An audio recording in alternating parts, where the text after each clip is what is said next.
Leaders of voiceless म्हणजेच मुक्या लोकांचा नायक, जो बनला 106 वर्षापूर्वी डॉक्टर बाबासाहेब आंबेडकरांनी स्थापन केलेला मूक नायक.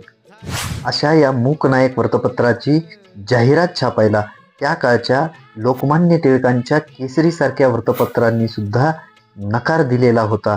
आणि मग अशा या प्रतिकूल काळामध्ये डॉक्टर बाबासाहेब आंबेडकरांनी 31 जानेवारी 1920ला मूक नायक या पहिल्या वृत्तपत्राची सुरुवात केली.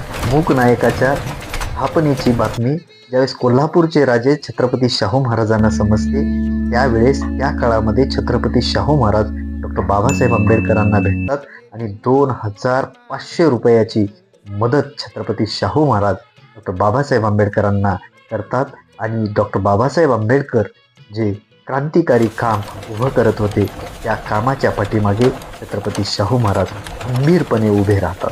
मूक नायक वृत्तपत्राच्या सुरुवातीलाच संत तुकाराम महाराजांची जी समतावादी अभंग आहेत ती आपणाला वाचायला भेटतात. आणि असे हे क्रांतिकारी वृत्तपत्र जवळपास 2.5 वर्ष चालले आणि त्या काळच्या वृत्तपत्र सृष्टीला एक नवी दिशा, एक नववळण देण्याचं काम त्या काळामध्ये डॉक्टर बाबासाहेब आंबेडकरांच्या मूक नायकनं केलं. एवढंच नाही तर पुढे चालून मूक नायकनेच प्रबुद्ध भारत असेल, जनता असेल किंवा बहिष्कृत भारत असेल, या सर्व वृत्तपत्राचा खऱ्या अर्थानं पाया हा मूक नायकनंच घातलेला आपणाला दिसून येतो.